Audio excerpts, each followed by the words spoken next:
Madame, monsieur, bonjour. À la une aujourd'hui, la superbe victoire de Novak Djokovic qui peut rêver d'un 25e Grand Chelem, d'un 10e Open d'Australie. C'est un record et nous y reviendrons dans cette édition. À la une également, le sans faute en ce début de saison pour Remco Evenepoel, le champion olympique, mais aussi la révélation, justement, en parlant des Jeux olympiques, de porte-drapeau de la sélection française pour les JO d'hiver de Milan-Cortina. Le casque sur les oreilles, le volume au maximum, un verre à la main, l'œil du sport, c'est parti. Il a 38 ans, pourrait mettre un terme à sa carrière après avoir remporté 24 grands chelems, 10 Open d'Australie et les Jeux Olympiques. Mais pourtant, Novak Djokovic continue de rayonner et il l'a montré face à Yannick Sinner ce vendredi, car au bout de 5-7 en demi-finale de l'Open d'Australie, il s'est imposé 3-6, 6-3, 4-6, 6-4, 6-4. Le numéro 4 mondial affrontera Carlos Alcaraz, numéro 1 mondial, en finale. Novak Djokovic a été incroyable, c'est un exploit XXL qui en appellera peut-être un autre s'il vient à remporter son 25e titre majeur, puisqu'il affrontera le numéro 1 mondial, Carlos Alcaraz, lui qui n'a jamais remporté ce tournoi. La qualification en finale de l'Open d'Australie du Serbe prend toute son importance lorsque l'on voit ce nombre 10. En effet, Novak Djokovic a remporté les 10 finales qu'il a jouées à l'Open d'Australie, le Grand Chelem où il a remporté le plus de titres au tour de sa carrière. Le match a duré 4 heures et 9 minutes, c'est donc un nouvel échec pour Yannick Sinner qui n'a jamais remporté de rencontre de plus de 3h50 dans sa carrière. Le cyclisme à présent avec le Belge Remco Evenepoel qui poursuit son sans faute en 2026 après une victoire sur son premier chrono de l'année. Le Belge, dans sa nouvelle équipe Red Bull Bora-Hansgrohe, a remporté le trophée Serra Tramatuna ce vendredi. C'était la 3e étape du Challenge de Majorque, au prix d'un long raid en solitaire de pas moins de 50 km. Lors de l'Aouya Tour, c'est le Suisse Yanis Voisard de chez Tudor qui s'est imposé devant Jan Christensen et sa formation UAE Emirates XRG. Le ski alpin à présent avec les épreuves de Coupe du Monde à Crans-Montana pour les hommes et les femmes.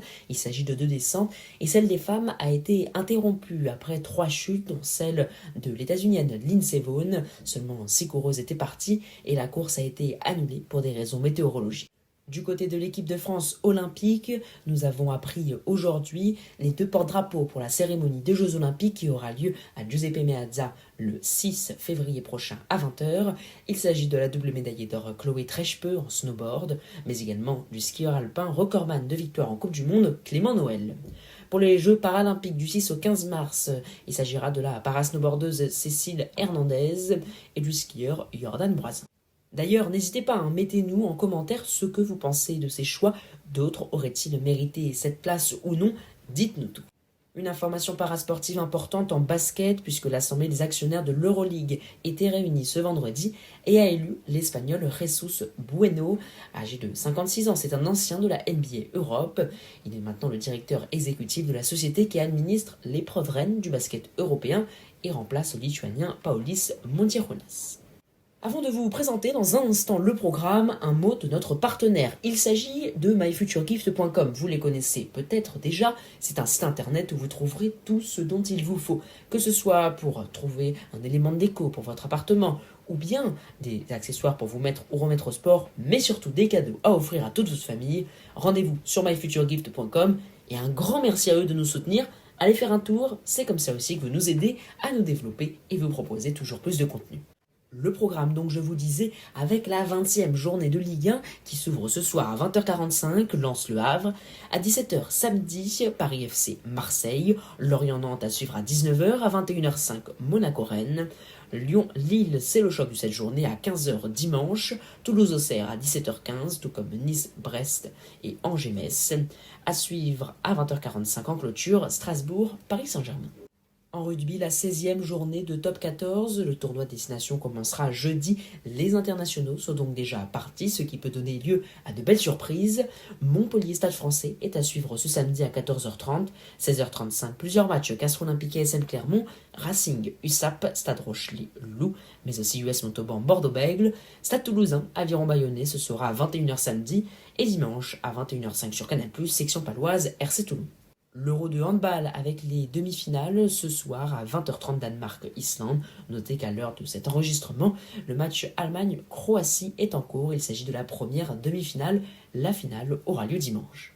L'Open d'Australie avec la finale dame à 9h30 samedi, Sabalenka Rybakina, la finale homme et à la suivre à la même heure dimanche. Carlos Alcaraz, Novak Djokovic, c'est le premier face au quatrième mondial, c'est la pépite face au recordman de victoires en Grand Chelem, qui a remporté 10 fois l'Open d'Australie. En ski alpin, dimanche 1er février, la descente homme sera donnée à partir de 11h. Voilà, vous savez maintenant tout. Merci beaucoup de nous avoir suivis jusqu'à la fin, encore une fois. Et puis juste avant de partir, très rapidement, vous connaissez, vous mettez un pouce, vous vous abonnez si ce n'est pas déjà fait, un petit commentaire, ça fait toujours plaisir, et puis partagez très largement tout autour de vous. En attendant de vous retrouver dimanche soir, allez nous voir la page Instagram de l'Œil du Sport, vous aurez des contenus exclusifs et toutes les dernières informations en direct. Merci beaucoup et à très vite.